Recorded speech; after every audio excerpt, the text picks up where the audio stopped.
And some of them is difficult to remember. It's amazing to go, well, I haven't thought about that for years. I haven't actually thought what my favorite smell is for a long time. So really good challenge. Sight of a dumpy-legged, long, flappy-eared dog discovering like a meadow, like long grass for the first time. And what you see the tail like this, and then you sort of get this from the ears, and just the joy, the absolute joy of it. So far, I think that has been one of, at least, if not my favorite thing to look at. The version of this that I love most. I don't have a conservatory here, but I would love one. I'd love one like this.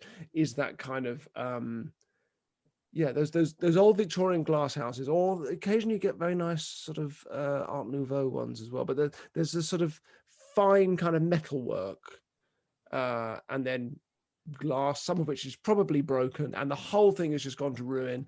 And there's plants that are growing in, like lots of ivy and stuff that's just sort of coming in. And yeah, I just love it. And if I ever go to meet somebody at an airport, I'll always get there early so I can just hang and just watch that that develop. And I think obviously, particularly at the moment, my God, I mean, it's going to have so much more weight attached to it. But I think it's the repetition again and again of that particular kind of good feeling.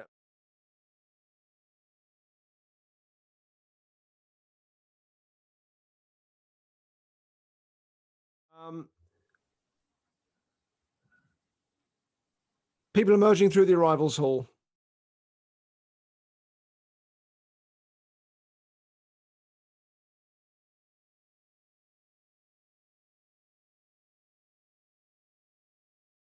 I mean, one of the things that I think that is most astonishing on this planet is the smell of really all herb teas.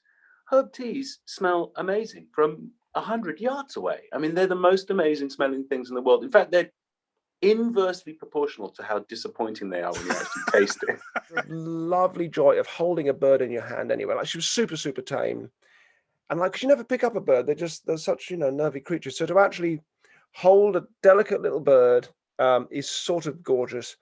And then, she'll blow on her tummy and all those sorts of things, which she used to love. But she had this particular popcorny smell, which I think probably a lot of bird owners will know. And it's a very Coke, too fizzy, too sweet, except if you have it once a year. Basically, I make two cocktails very well: the martini and an old fashioned. It just felt like I'd gone through the looking glass. It just felt like something. It's a feeling I'd never experienced before. I just was astonished by that. Is purely about what feels comfortable and soft against my dainty skin. That's really all that's of interest to me now until I die. I really love that sound of the rain beating the hell out of the window, because it just reflects on my solitude, my quietude, my relaxed place where I am. Because there's one that does Top Gun, and it does like diddle-dee-doo. So I kept hearing that. I was like, what is that? So I went on an app. There's like a Shazam for birds, which is great. And it went, oh, that's a blackbird. And I tweeted it, which struck me as funny. Hello. Absolutely.